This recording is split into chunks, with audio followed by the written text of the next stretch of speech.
તો જય દ્વારકાધીશ મિત્રો, કેમ છો બધા? મજામાં ને? સ્વાગત છે તમારું મારી ચેનલમાં. આજે આપણે બનાવવાની છે બાળકોની ફેવરિટ એવી એકદમ ક્રિસ્પી પોપરિંગ. જો એકદમ ક્રિસ્પી બની અને ઘરે તૈયાર થાય છે.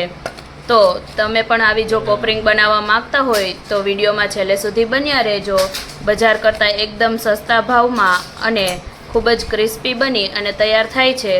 જો તમે જોઈ શકો છો કેટલી ક્રિસ્પી છે. તો તમે પણ વિડીયોમાં બન્યા રહેજો. તો ચાલો રેસીપી શરૂ કરીએ. તો એના માટે આપણે સૌથી પહેલાં એક પેનમાં 2 વાટકા જેટલું પાણી લઈ લેશું. તમે જે કપ કે જે વાટકાના માપથી પાણી લેતા હોય એ જ માપથી આપણે રવો લેવાનો છે. તો એનાથી આપણે આ 2 વાટકા જેટલું પાણી લઈ લીધું છે. અને હવે આપણે તેમાં સ્વાદ પ્રમાણે મીઠું એડ કરી દઈશું. અને ત્યાર પછી આપણે તેમાં થોડુંક તેલ એડ કરી દઈશું. થોડુંક આપણે તેમાં તેલ એડ કરી દઈશું. પાણી આપણું ઉકળી જાય એટલે આપણે તેમાં તે જ માપથી 1 વાટકો ભરી અને રવો એડ કરી દઈશું.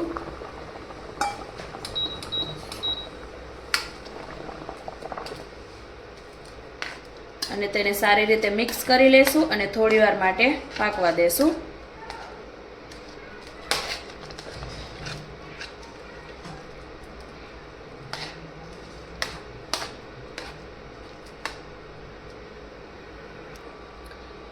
હવે આપણે તેને લો મીડિયમ ગેસ રાખી અને થોડી વાર માટે આપણે રવાને પાકવા દઈશું.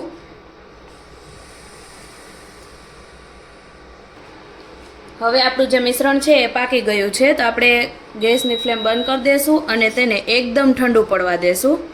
જ્યાં સુધી તે કઠણ થઈ જાય ત્યાં સુધી આપણે તેને ઠંડુ થવા દઈશું. હવે જ્યારે આપણું મિશ્રણ એકદમ ઠંડુ થઈ જાય ત્યાર પછી આપણે તેમાં થોડું તેલ એડ કરી લઈશું. અને હાથને પણ આપણે તેલવાળા કરી અને જે આપણું મિશ્રણ છે તેને એકદમ સારી રીતે ટૂપી લેશું.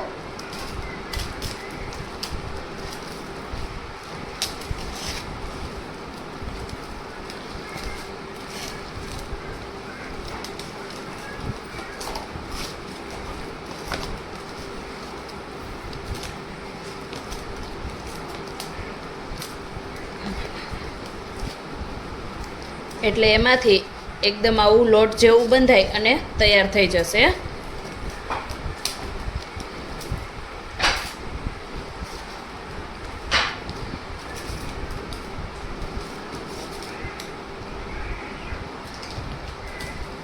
હવે આપણે તેમાંથી આ રીતે થોડો લોટ લઈ લેશું.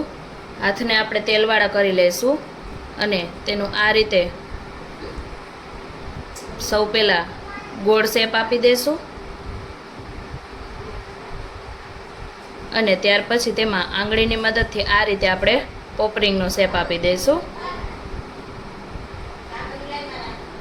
તો આ રીતે આપણી પોપરિંગ બની અને તૈયાર થઈ જશે. આ રીતે આપણે બધા લોટમાંથી પોપરિંગ બનાવી લઈશું.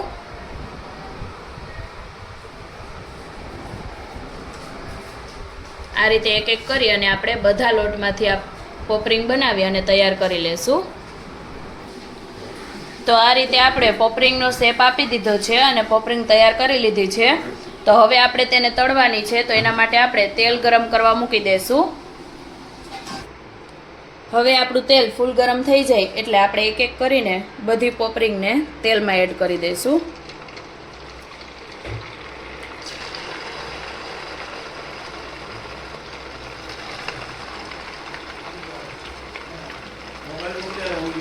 અને તેને આપણે થોડીક બ્રાઉન થાય ત્યાં સુધીમાં તળી લેશું.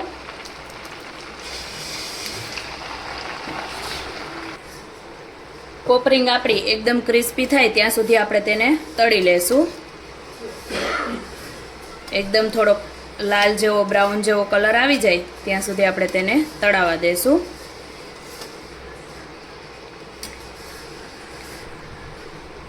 હવે આપણી પોપરિંગ છે તે પાકી ગઈ છે. જો લાલ ઉપર કલર આવી ગયો છે એકદમ અને ક્રિસ્પી પણ થઈ ગઈ છે. તો આપણે તેને કાઢી લેશું. તો એકદમ જો ક્રિસ્પી બની અને આપણી પોપરિંગ તૈયાર થાય છે. હવે તેમાં ઉપરથી છાંટવા માટે આપણે એક આ મસાલો બનાવ્યો છે. તેમાં લાલ મરચું પાવડર, આમચૂર પાવડર, મરી પાવડર, ધાણા જીરું પાવડર અને ગરમ મસાલો મિક્સ કર્યો છે. તમે તમારા સ્વાદ પ્રમાણે બીજા મસાલા એડ કરી શકો છો. તો આ મસાલાને આપણે આ રીતે ઉપરથી છાંટી દઈશું અને આ રીતે તેને મિક્સ કરી લઈશું.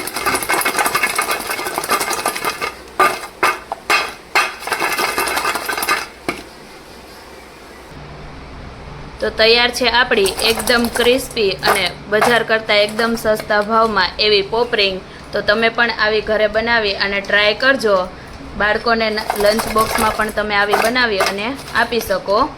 વિડીયો ગમે તો લાઈક અને શેર કરી દેજો અને ચેનલમાં નવા હોય તો સબસ્ક્રાઈબ કરવાનું ના ભૂલતા. અને આવી અવનવી બીજી ગુજરાતી વાનગીઓના વિડીયો જોવા માટે એકવાર અમારી ચેનલની અવશ્ય મુલાકાત લેજો.